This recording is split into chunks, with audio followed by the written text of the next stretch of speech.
গত কয়েকদিন ধরেই ভীষণ পটলের কিছু একটা রেসিপি বানাতে ইচ্ছে করছিল, কিন্তু ফ্রিজ খুলে দেখলাম একটাও পটল নেই। তাই এক কাপ চা খেয়েই রওনা দিলাম আমাদের নিকটবর্তী ইন্ডিয়ান মার্কেটের দিকে। গাড়ি থেকে নামতেই যেন মনটা ভালো হয়ে গেল। কি দোকানের রকমারি সবজির ভিড়, তার মধ্যে সবুজ টইটুম্বুর পটল দেখে মন আনন্দে নেচে উঠল। তবে পটলের পরিমাণটা ভীষণই কম ছিল দোকানে। 10টা মাত্র পটল জলের ভেতরে ভেজানো পড়েছিল। কি আর করব, তাই কিনে নিয়ে চলে এলাম পটলের রেসিপি বানাবো বলে। নমস্কার সকলকে। আজকে প্রবাসী সৌমির রান্নাঘরে আমি সৌমি কানাডার থেকে শেয়ার করছি দুটো রেসিপি।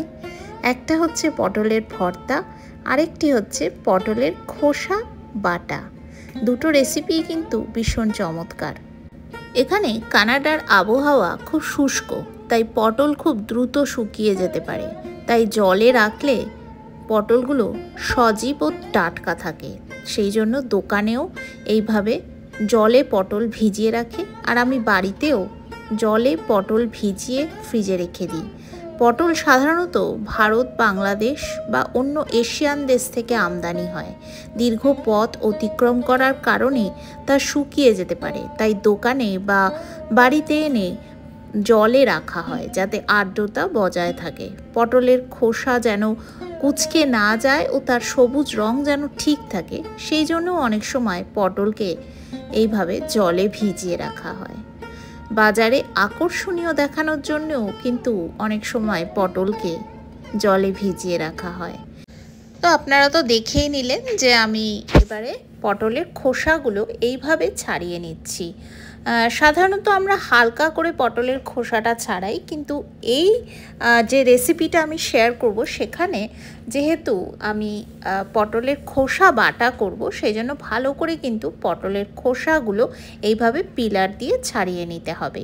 ছাড়িয়ে নিয়ে তারপরে যেরকম ইচ্ছে সেরকমভাবে পটলগুলোকে কেটে নিতে হবে। আমি এইভাবে যেরকম টুকরো টুকরো করে কেটে নিচ্ছি। এখানে আমি 10টা পটলেরই ব্যবহার করেছি এই দুটো রেসিপি বানানোর জন্য। তো দেখতেই পাচ্ছেন আমি এইভাবে খোসাগুলো আলাদা করে রেখেছি আর পটলগুলোকে খুব সুন্দরভাবে কেটে রেখেছি। এবারে একটা পাত্রে জল গরম করতে দিয়ে তার মধ্যে কিছুটা লবণ দিয়ে যে খোসাগুলো আমি আলাদা করে ছাড়িয়ে রাখলাম সেই খোসাগুলো এই গরম জলের মধ্যে দিয়ে দিচ্ছি। একটু ভালো করে আমি এই খোসাগুলোকে ফুটিয়ে নেব। মানে খুব একবারে অনেক বেশি ফোটাবো তা নয়, হালকা এই একটু ব্লাঞ্চ করে নেব।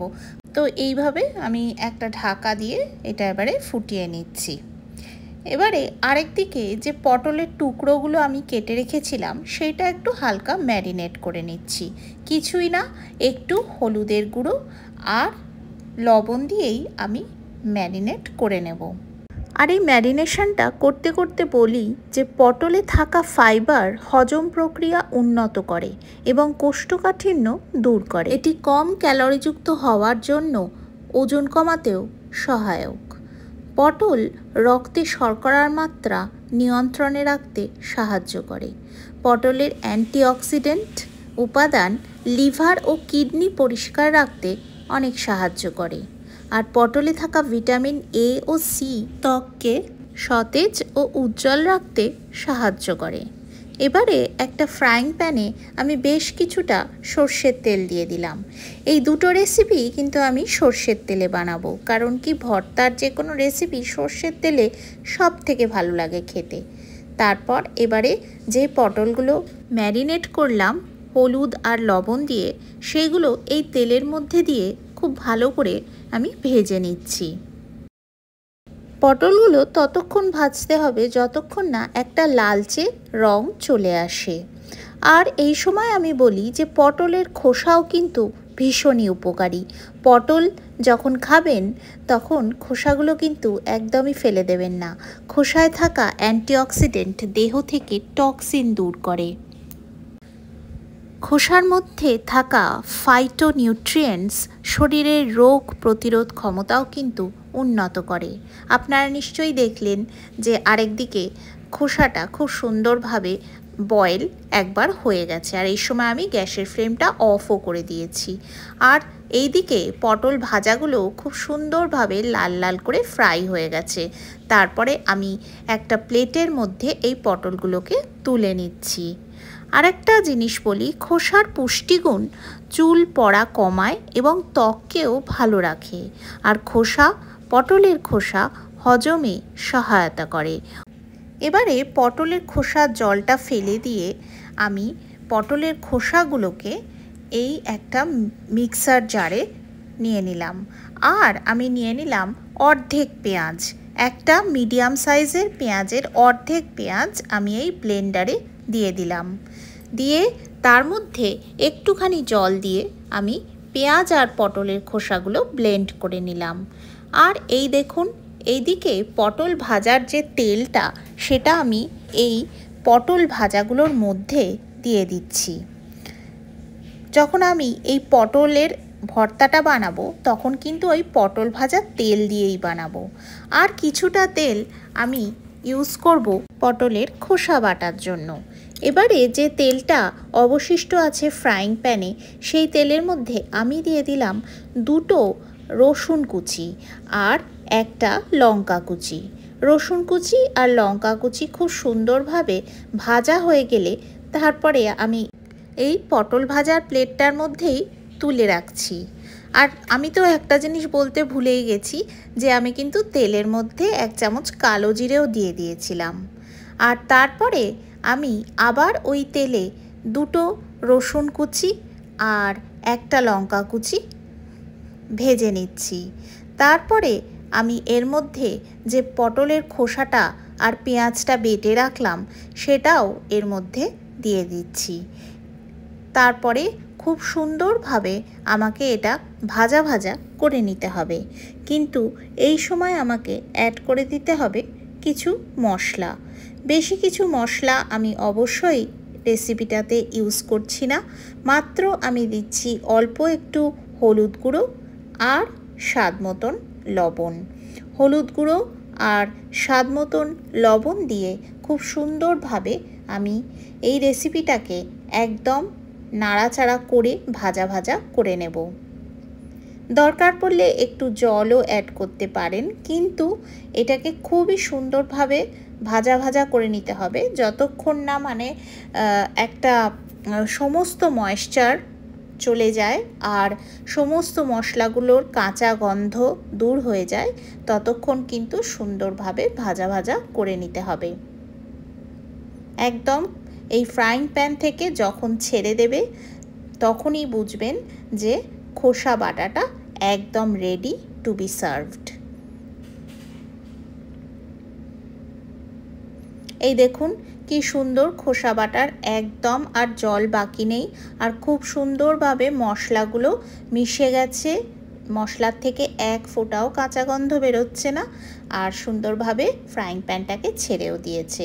মানে আমার কিন্তু খোসা বাটা একদম রেডি অ্যান্ড সার্ভড। তো আমি এই সুন্দরভাবে এটা প্লেটিং করে দিচ্ছি। গরম ভাতের সাথে প্রথম পাতে এই রেসিপিটা একবার খেয়ে দেখবেন, বারবার বানাবেন, এত দারুণ খেতে হয়। আর গরমের দিনে পটল ভীষণই ভালো খাওয়া।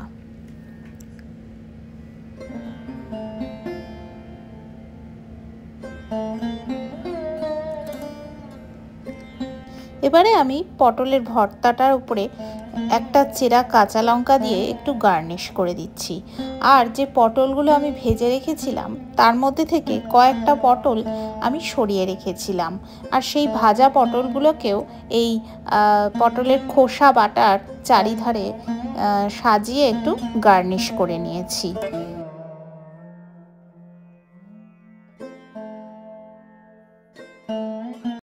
এবারে আমি পটলের ভর্তার রেসিপিটা বানিয়ে নিচ্ছি।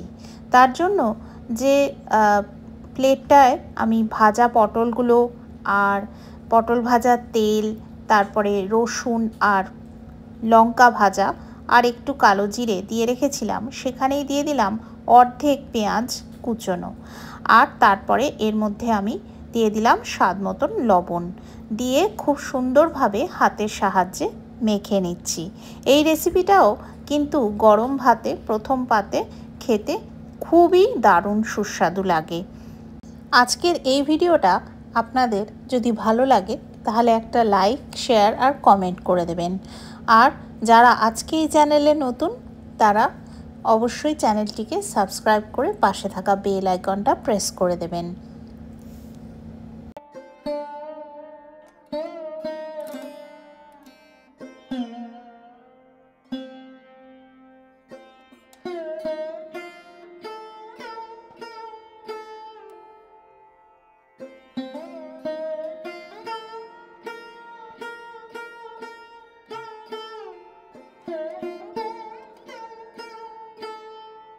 পটলের দুটি রেসিপি একদম রেডি অ্যান্ড সার্ভড।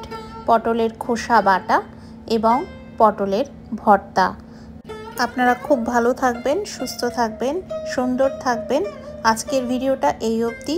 সকলকে নিয়ে ভীষণ আনন্দে থাকবেন আর দেখতে থাকবেন আমার চ্যানেল প্রবাসী সৌমির রান্নাঘর।